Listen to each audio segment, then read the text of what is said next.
The message came in at 8:13 a.m., just as I was pouring my first cup of coffee. I'm quitting my job. You'll take care of us while I figure things out. At first I thought I'd read it wrong. I blinked, reread, then froze. My sister Chloe had always been dramatic, but this felt like something else. My hands trembled slightly as I set the mug down on the counter, the steam curling upward into the quiet kitchen. Us? I whispered. What do you mean, us? Outside, the morning light crept through the curtains, casting soft stripes across the wooden floor. It should have been a peaceful morning.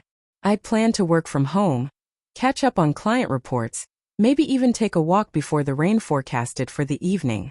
But that one text shattered the fragile balance of my day, and as I'd soon learn, my entire understanding of my family. I typed back slowly. What are you talking about, Chloe? Who's US? No reply. I called her. Straight to voicemail. A hollow unease filled my stomach. My sister had always been unpredictable, yes, but never careless. She was the one who used to call me at midnight for comfort when things went wrong. She'd cry, I'd listen, and no matter how bad things got, I was the stable one. The one who paid her rent when she fell behind. The one who drove 3 hours when she broke up with that musician last year. The one who stayed. Always. So when I read that message again, a chill crept down my spine. You'll take care of us. Did she mean herself and her boyfriend, Mark? Or someone else? I opened her social media out of instinct. Her last post was 2 days ago. A picture of her and Mark at the pier, sunlight glinting on the water, her caption full of forced joy. Just us against the world.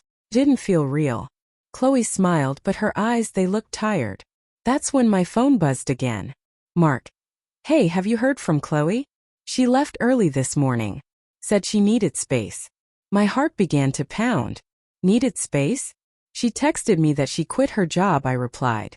And something about me taking care of US? What's going on? No answer. I waited. My coffee grew cold. The house felt too quiet. By noon, panic began to mix with anger. I tried calling her again, nothing. Then Mark. Voicemail.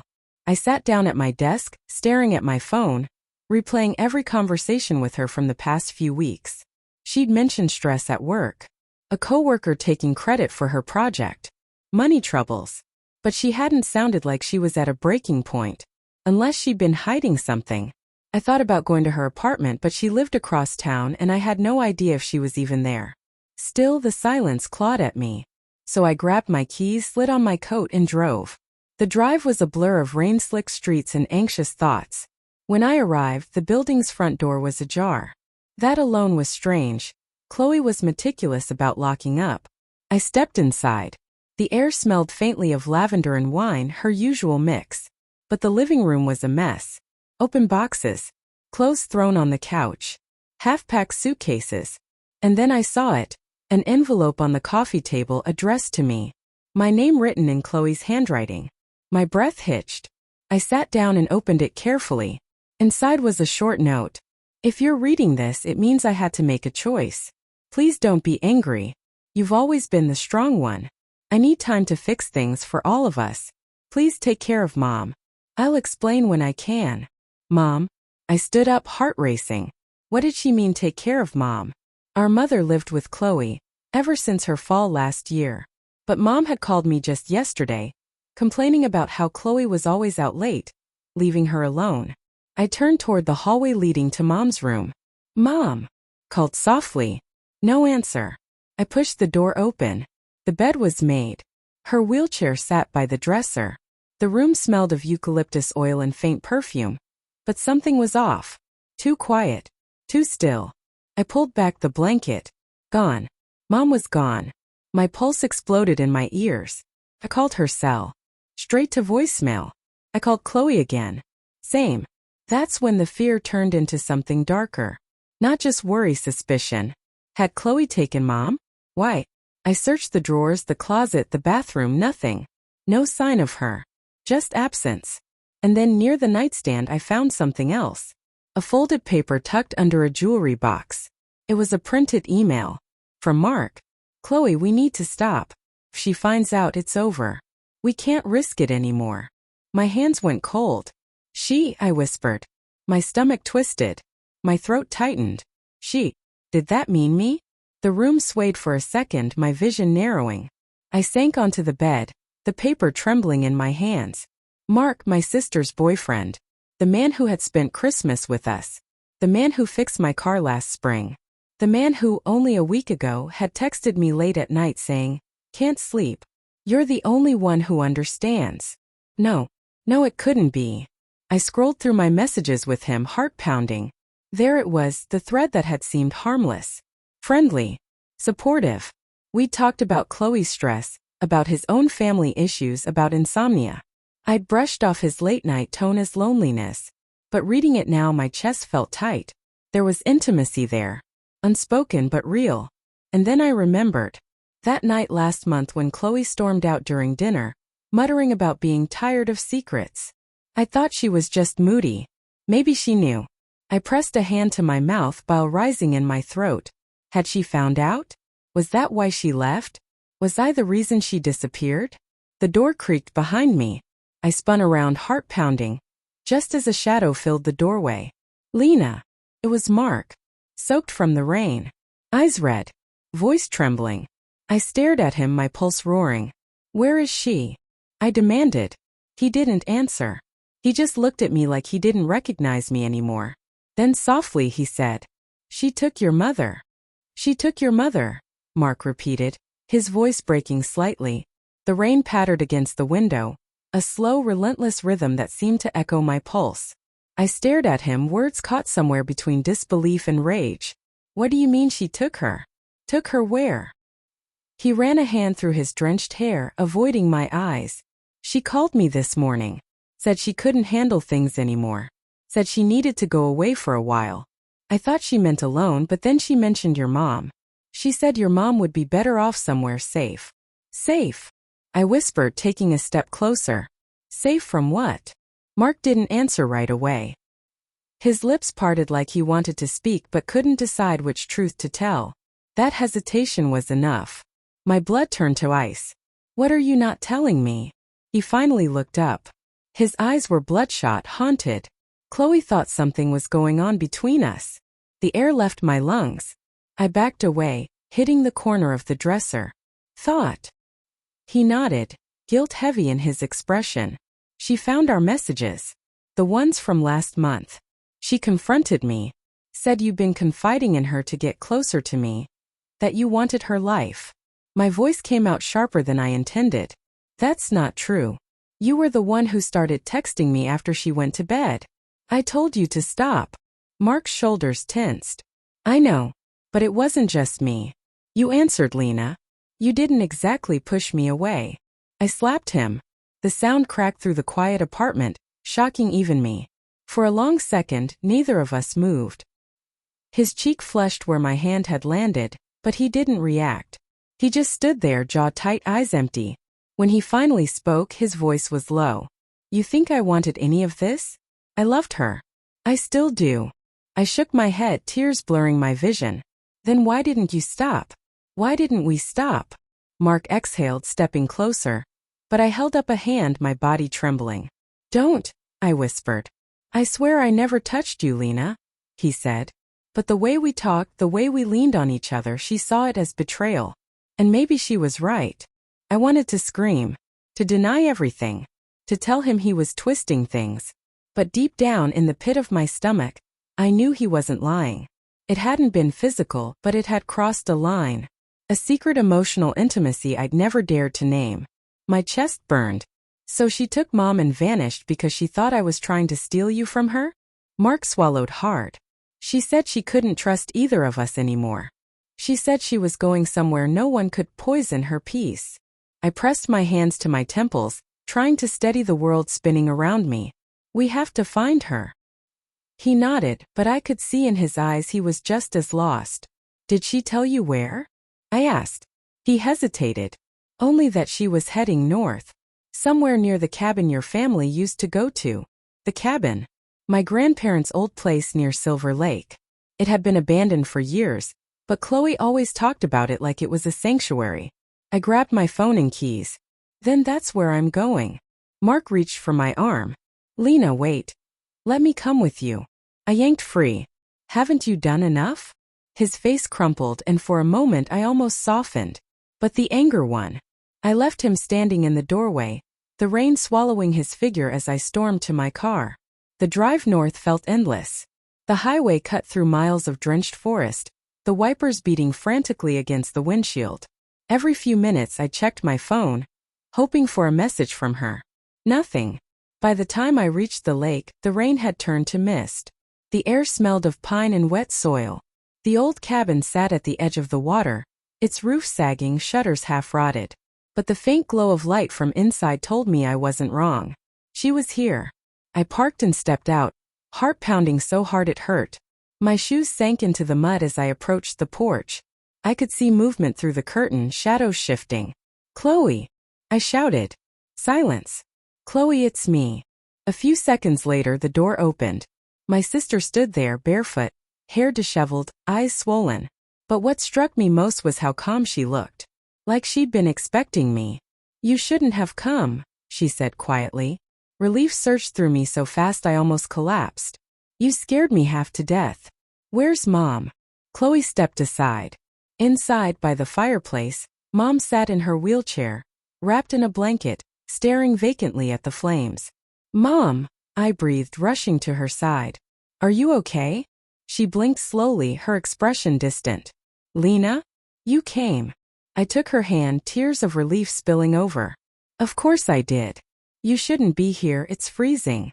"She's fine," Chloe said, closing the door. "Better here than in that apartment."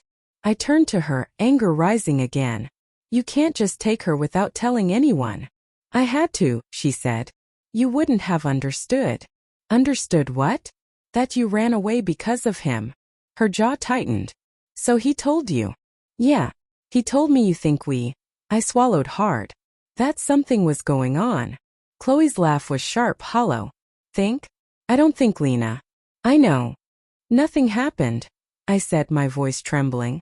"Not the way you believe." She tilted her head. "Not the way I believe? Then how was it, Lena? Late night messages? Little secrets behind my back? You comforted him when he was supposed to talk to me." Her tone was venomous, but beneath it was something else, hurt. Raw human hurt. "I didn't mean to," I whispered. "I swear, I never wanted to betray you." "But you did," she said. "And the worst part? You didn't even notice. You made me feel crazy for seeing it." I wanted to deny it again, but her voice broke me. "I saw how he looked at you," she continued. "How you looked back. You thought I wouldn't notice because I'm your little sister, because I've always been the one who needed you. But I did notice. And every time I did, it killed something inside me." Her words sliced through the air like broken glass. "Chloe, please." She turned away, walking toward the window. "I came here to start over. To protect Mom from the chaos. To protect myself." "Protect yourself from what?" Her reflection in the glass looked ghostly. "From the two people I loved most." The silence that followed was suffocating. Then she said softly, almost to herself, "You always get everything, Lena. The stable job, the house, the confidence. You're the one everyone depends on. But me? I'm always the fragile one who breaks. I just couldn't do it anymore." I took a step forward. "You can't just disappear, Chloe. We can fix this." She turned to me, tears in her eyes. "No, you can't fix something you helped destroy." Before I could answer, Mom's voice trembled from the chair. "Girls, stop." We both froze. Mom's eyes, usually gentle, were sharp now. "You think I didn't notice?" I saw it too. The looks. The whispers. My heart stopped. She looked at me. "You should have known better, Lena." The room tilted. "Mom, it's not." But she raised a hand, cutting me off. "Enough." The fire crackled between us, the sound suddenly deafening. And in that suffocating silence, I realized something awful. They were both against me now. The fire snapped and hissed as I stood there frozen, my heart beating so loud it drowned out everything else. Mom's words kept replaying in my mind like a cruel echo. "You should have known better, Lena." I opened my mouth to defend myself, but Chloe moved first. She crouched beside Mom's wheelchair, resting a hand on her shoulder with a quiet tenderness that felt rehearsed. "See, Mom," she said softly. "I told you she wouldn't understand." I took a shaky step forward. Chloe, what are you telling her? What did you say to make her believe this? My sister didn't even look at me. The truth. The truth. I almost laughed, but it came out as a sob. You twisted it, didn't you? You made it sound like I went after your boyfriend, You didn't have to go after him. She cut in sharply, standing now, eyes blazing. You just had to be there. Always the dependable one. The one who listens. The one he could really talk to. You think emotional betrayal doesn't count because it wasn't physical? You think that hurts less. Her words hit me like blows. I didn't mean for it to happen, I said, voice breaking. He came to me because you were shutting him out. I was just trying to help. Exactly, she said bitterly. You were always just trying to help.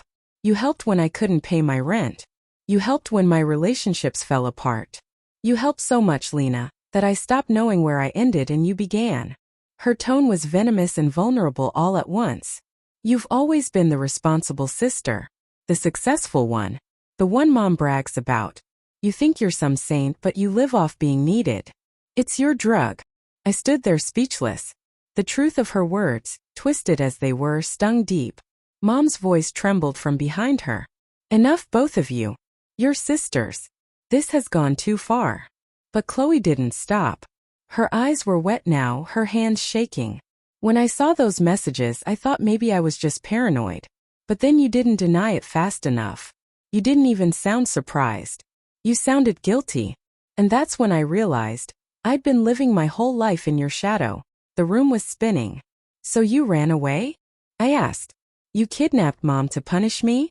Chloe's expression shifted and something flickered there. Remorse, maybe, or fear. No, I brought her here because she deserves better. Because I needed time to figure out how to move on without either of you crushing me again. Her words were trembling but sincere. I wanted to believe her. I wanted to trust that underneath all the hurt, she still loved me. But then Mom spoke again, her voice quieter now. She said you and Mark were planning to leave together. I froze. What? Mom's gaze was heavy with disappointment. That you were the reason Chloe lost her job. That you were trying to push her out so you could take everything she had left. My mouth fell open. That's not true. That's not even close to true. Chloe looked away, silent. I stepped closer, rage finally breaking through the grief. Tell her the truth, Chloe. Tell her I didn't ruin your job. Tell her I didn't. Didn't what? She snapped. Didn't tell my boss I was unstable? Didn't email my supervisor pretending to be me? What are you talking about? Chloe's eyes were wild now. They got an anonymous message, Lena. Said I was stealing from the company. They traced the IP address to your office. My heart stopped. That's insane, I said. I never. Don't lie, she screamed, voice cracking. You're the only one who could have done it. You knew about the project, you had access to my files. I didn't send anything. I shouted back. Chloe, think about it. Why would I do that? She didn't answer. Her shoulders shook. Her face twisted between fury and grief. Then quietly she said, because you wanted me gone. The accusation hung between us like smoke. Mom's hand trembled on the armrest. Girls, please. I turned to her, desperate. Mom, I didn't do anything. I've spent my whole life trying to save her, not destroy her. But she wouldn't meet my eyes. The silence that followed was unbearable. Only the fire's low hiss and the ticking of the old wall clock filled the room. Then Chloe took a deep breath and said something that made my blood run cold. You know what's funny? You're not even denying that you felt something for him. I froze. What? She smiled faintly, broken, sad. You can't say it, can you? Because deep down you did love him. You just didn't have the courage to admit it. I shook my head, tears stinging my eyes. No, it wasn't like that. Then why do you look guilty right now? She whispered. My voice cracked. Because you're my sister, and I hurt you without meaning to. For the first time she seemed to falter. Her face softened for just a second, but then something behind her hardened again. I needed to make you understand what that feels like, she said quietly. To lose everything and have no one believe you. I frowned. What are you talking about? Before she could answer, I heard movement behind me, outside. Footsteps crunching on the wet ground. I turned toward the door, heart pounding, and when it opened, The cold air rushed in along with a figure I hadn't expected to see again. Mark. He looked different, paler, desperate, rain clinging to his jacket. Chloe, he said, voice low. You need to stop this. She stiffened. You followed her here? He nodded. Because you left me no choice. Chloe's hands clenched into fists. You shouldn't be here. Mark stepped forward, glancing between us. This has gone too far. You can't keep running, and you can't keep blaming her for everything. Chloe laughed bitterly. Oh, that's rich. Now you're defending her. I'm trying to fix what I broke, he said. All of it. I stood frozen between them, watching as their anger began to twist into something volatile. Fix it. Chloe spat. You slept in my bed and texted my sister behind my back. You made us both think we were the problem when it was you all along. Stop, Mark said. You're not thinking clearly. Don't tell me how I think, she screamed. She lunged toward him and instinctively I grabbed her arm to stop her. For a second everything froze, the tension, the air, even the fire seemed to pause. Then Chloe yanked free, breathing hard. Her eyes glistened with something unhinged, something I'd never seen in her before. I warned you both, she said, her voice shaking. If you came after me, I'd make sure you'd regret it. My stomach dropped. What did you do? She smiled faintly, tears streaming down her face. Check your phone, Lena. Confused, I pulled it out and froze. A new email notification blinked on the screen. From Chloe's old work account. The subject line read, Confession, what my sister did. My hand shook as I opened it. It was long pages of fabricated messages, screenshots, edited conversations. Evidence painting me as the one who had sabotaged her job, manipulated Mark, and driven her to a breakdown. She had sent it to my boss. My breath caught. You sent this to my company? Her tears fell freely now. You took my life from me, Lena. I just gave you a taste of what that feels like. Mom gasped softly. Chloe. But she didn't look at her. Her eyes were on me. Calm now. Almost empty. Mark stepped forward slowly. You didn't have to do this. You could have talked to her. She turned to him, voice trembling. I tried. But no one listens until you destroy something. Then she brushed past us, grabbed her coat and walked out into the rain. Chloe, wait. I shouted, chasing after her. But by the time I reached the porch, the headlights of her car were already disappearing down the dirt road. Mark came up behind me, breath unsteady. What do we do now? I didn't answer. I couldn't. I just stared into the dark, my reflection in the rain-soaked glass merging with hers. Two sisters bound by love, betrayal, and now revenge. And for the first time I realized I wasn't entirely innocent either. I stood on the porch long after Chloe's car disappeared. The rain soaking through my clothes, the cold biting into my skin. Mark was behind me, silent, his breathing ragged. Somewhere in the distance, thunder rolled over the trees. It felt like the world was cracking open. She destroyed me, I whispered. Mark stepped closer. We can explain this. You didn't do anything wrong. But I barely heard him. My mind was spiraling. That email, those screenshots, it all looked so real. Chloe had always been good with tech. I used to tease her about how she could fake anything online. But I never thought she'd use that skill to ruin me. I turned to him, tears mixing with rain. Do you even realize what she's done? My job, my reputation, it's gone. They'll believe her. Everyone will. He ran a hand through his hair, helpless. Then tell them the truth. Tell them she's unstable. I shook my head. You don't get it. She's smart, unstable. She knows how to make herself the victim. She planned this. Then we find proof, he said, stepping closer. We show them she fabricated it. Proof. I almost laughed. She took Mom's laptop, deleted her accounts, vanished into the woods. There's no proof. Just my word against hers. Mark's expression hardened. Then we go after her. I met his eyes. And do what? Drag her back. He looked away. I don't know. But we can't let her destroy you. I wanted to believe him. I wanted to feel safe again. But there was something in his voice. A hesitation, a flicker of guilt, that made my stomach twist. You said you came here to fix what you broke, I said slowly. But what did you mean by that? He hesitated. I thought I could make her listen. I thought maybe if I showed her how much I regret everything, she'd stop blaming you. Regret what exactly? He looked at me, eyes full of exhaustion and something like shame. I lied before, Lena. I did sleep with her the night before she left. The world tilted. What? She came over after a fight with you. We'd both been drinking. She was crying, I was angry, and it just happened. I felt the air leave my lungs. The world shrank into a single sharp sound, my own heart breaking. He stepped closer, pleading. It didn't mean anything. I thought maybe it would help her forgive me, but it made things worse. She said she felt used. That's when she started talking about disappearing. My vision blurred. So you're the reason she ran. You're the reason she... No, he cut in. She was already planning something. She told me she'd make sure everyone saw who you really were. I backed away, shaking my head. Get out. Lena. Get out. He didn't argue. He just lowered his head and walked out into the rain. The door closed behind him with a soft thud. And for a long time I just stood there, staring at the fire until my reflection blurred into the flames. Mom's voice broke the silence. Lena, what are we going to do? I turned to her slowly. She looked frail and frightened, hands trembling in her lap. Rest, Mom, I said softly. I'll fix this. But I didn't know how. That night I couldn't sleep. I scrolled through every message, every photo, every scrap of digital memory that could prove my innocence. But Chloe had been thorough. The screenshots in that email, some were real, some subtly altered.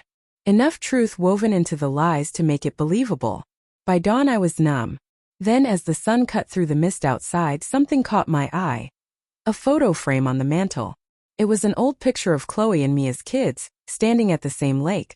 Arms wrapped around each other, smiles wide and fearless. Behind the photo, taped to the back of the frame, was a folded piece of paper. I pulled it free with trembling hands. It was a note. If you're reading this, it means I had to finish what I started. Don't come after me. This is my choice. But if you really loved me, you'll let me go. Chloe. I sank to my knees. My chest ached as I pressed the paper against my heart. Why, Chloe, why like this? Then it hit me, finish what I started. Not hide. Finish. Panic surged through me. I grabbed my phone and called her. Straight to voicemail. Then I called Mark. No answer. I ran outside to my car, fumbling with the keys, mud splashing my shoes. The forest was still drenched from last night's rain, and the road ahead glistened in the pale morning light. I drove fast, scanning every turn, every clearing, my heart racing with dread. After 20 minutes I saw it, her car, parked near the edge of the old bridge over Silver Creek. The door was open. Chloe! I screamed, running toward it. The wind howled through the trees, carrying my voice away. The sound of rushing water below grew louder. Then I saw her, standing at the edge of the bridge, barefoot, hair tangled by the wind. Her coat billowed around her like a dark flag. Chloe! I cried again, voice breaking. She turned slowly. Her eyes were swollen, but she smiled, soft, almost peaceful. You shouldn't have come. I stopped a few feet away, chest heaving. You can't do this. Please. We can fix it. She shook her head. You don't understand. I already fixed it. My stomach dropped. What do you mean? I sent another email, she said quietly. To your boss. To the police. To everyone who mattered. I told them the truth, that I made it all up. That it was me. I blinked. You what? She smiled sadly. It's too late. The damage is done. They'll never see me the same again. But at least now you're free. Chloe, come down from there. Her tears mixed with rain as she whispered. I'm tired, Lena. I don't know how to be in a world where I'm the villain and the victim. I stepped closer, reaching out. You're not a villain. You're my sister. That's all you've ever been. For a moment, she looked at me like she wanted to believe it. But then with a soft, almost apologetic smile, she said, You always were the strong one. So be strong for both of us. Chloe, no. She stepped backward. The scream that tore from my throat didn't sound human. I ran, but I was too late. The splash echoed through the canyon, then silence. Only the wind remained. They never found her body. For weeks, I stayed at the cabin with Mom, answering police questions, fielding calls from coworkers who didn't know what to say. The emails Chloe had sent did clear my name, But they also left me with something far heavier. Guilt. Real or imagined, it lived inside me now, sharp and endless. One evening, as I sat by the lake watching the sun sink into the water, I heard footsteps behind me. Mom's nurse had brought her out for some air, and she sat beside me quietly. She loved you, Mom said softly. In her own way.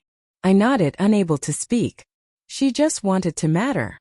I wiped my tears. She did. She always did. The water rippled gently, the sky painted in gold and crimson. For a moment it almost looked like peace. Then faintly from across the lake, a sound carried on the wind like laughter. Chloe's laughter. It was probably nothing. Just the wind. But part of me still turned, searching the treeline, half expecting her to step out, smirking alive, ready to twist the truth one last time. Because that's how it had always been with Chloe. Love and betrayal intertwined. And even now, I couldn't tell which one of us had truly won.